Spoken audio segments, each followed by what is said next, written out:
12 News.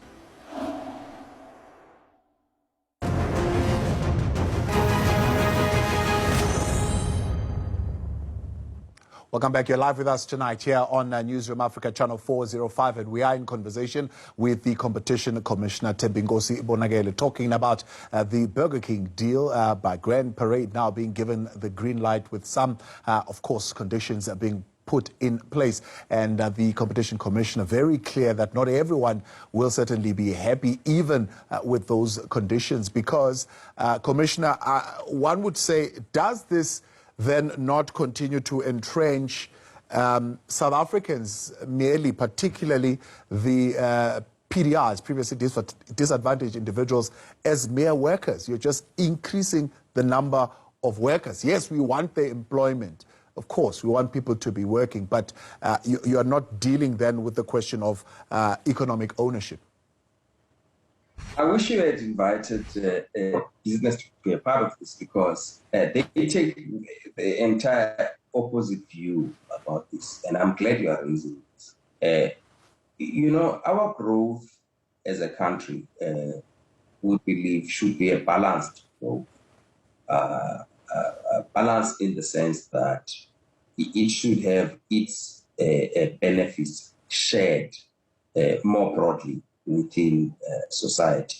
And employment is a very important component of shared growth, but so is ownership.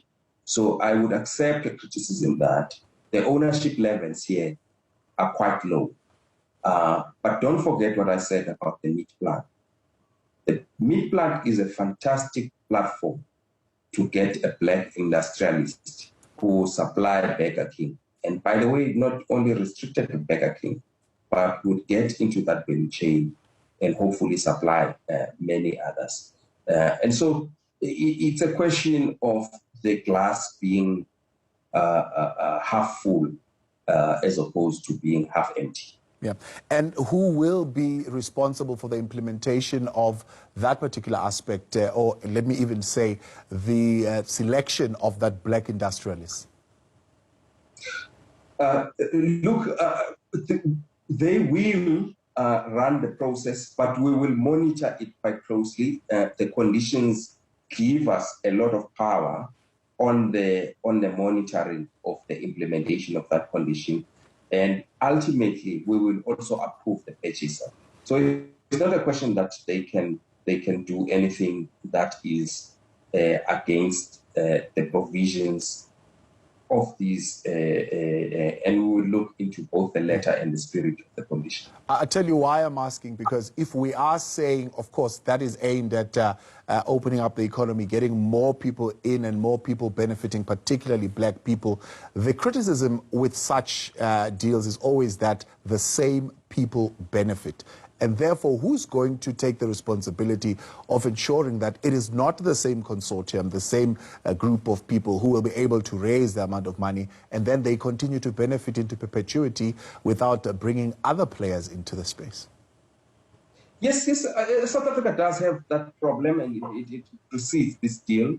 You do have an old boys club phenomenon in South Africa.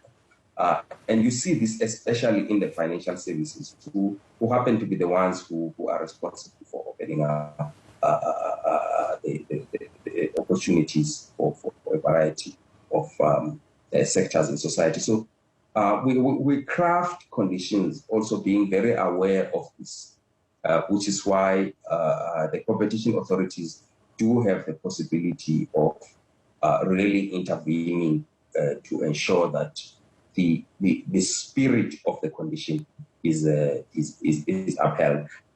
I'm very concerned with the kind of trend we see, and I should say that we see a lot at the Competition Commission, that there are those who believe somehow that for deals to be done and for transactions to be done, you have to involve some few people.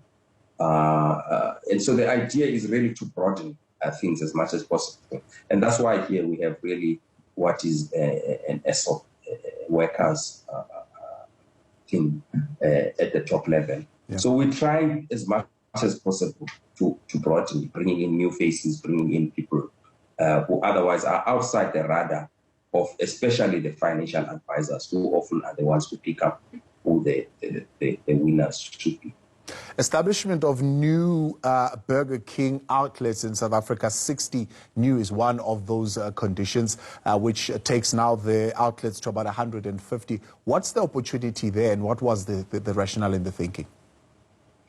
The idea here was that, of course, you want investments, which is one of the things we guard against, that you don't want to regulate measures in such a way that they lead to less investment. So the idea is that they should expand. So they would put 500 million in investments into this platform, Burger King platform, and that will lead to the creation of those stores. And those stores will create at least 1,250 jobs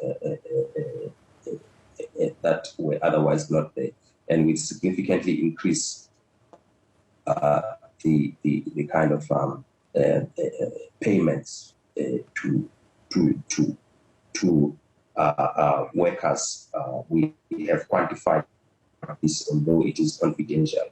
We've quantified how much the growth will be in terms of employment, but also income to workers. Now, when you actually look at the outcomes of this, the contestation of it, and the kind of noise that it made, what does this say then about this non-economic, developmental, or equity-focused public interest criteria going forward? Did it strengthen it? Are you going to use it more? Or are you going to use it where necessary? What is the way forward for you, particularly around that thinking? There's no doubt. I mean, the law was changed in 2019 to clarify that public interest issues in South Africa are not secondary to competition issues. They are of equal weight. So in other words, you can block a measure simply because, it leads to the loss of jobs. It might be pro-competitive, but it leads to the loss of jobs or loss of BEE. So that I think people can expect that is going to continue. What I think is unhelpful is to disengage with the authorities, because there are often commercial imperatives when one looks at how to strike a balance on these matters. So I encourage everybody to engage with us. We are willing to meet parties halfway. Often, if you look at our conditions, they are agreed to between the parties and the commission. And so I think what becomes unhelpful is just this idea that you can disengage and hope that these things will go away. No, they will always be there. And if we have to litigate about them, we will, because the law is very clear that we have to take this into account. And we call upon people to just cooperate when we do that. I think that this has led to a debate, a very healthy and important debate for South Africa on this whole question of transformation and inclusivity, because the economy, in our view, will only grow and be dynamic if you have a much broader participation. So the public interests are not about undermining dynamism in the economy. In fact, we think that they have the opposite effect. But that's where the debate. But that's where the debate is, isn't it, Commissioner? At what stage do you then say a particular deal is exempt from such requirements, considering the current state of the economy and the need for foreign investment? No, I don't believe that the economy needs less empowerment and less inclusivity. I think it needs more. Our economy has to have access to the broadest skills base in our society. And that includes communities that generally were outside of the center. Yeah. So this means Black people, women, and so on. I think there are various studies that have been done about the benefits of having diversity, for example, in boards and the economy more general. So we really I don't see a contradiction between transformation and growth. Right. I think the two complement each other. And so when you have an economic downturn or economic challenges such as we have now, you don't go and say Stellenbosch must sort this out. You say South Africa must sort this out. So Stellenbosch must find a way of working with Alexander and Soweto to take it up. Otherwise, I mean, you're not going to succeed. So those who put it crudely and maybe even harshly towards you, they say, what's the relevance of a competition law that is so stringent, slanted towards public interest when the economy is not growing? We're not creating jobs. So we can have all the competition law we want in place, and people will rather take their money and go and put it elsewhere where there isn't such a limitation.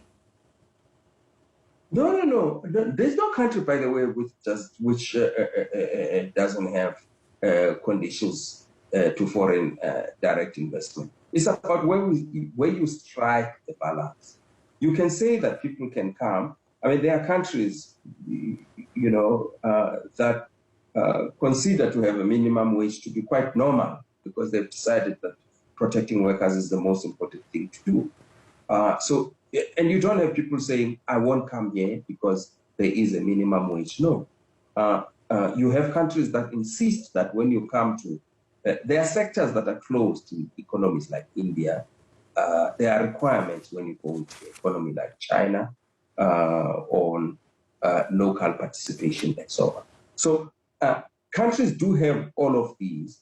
But of course, you're asking a wrong person, because this is the role of the policymaker, is how to balance all of these things, right? So you want to balance the requirements for growth. Yeah. And I think in South Africa, you're balancing that with another very important issue, which is that of equality. Right. Because if you have a growth in South Africa, that only ensures that one sector of society grows. Yeah. I think you are likely to have chaos more than stability. So inequality is a problem. You can't have a country that is has got the highest inequality amongst the countries that are measuring inequality, and you say that you must then ignore that because you want growth.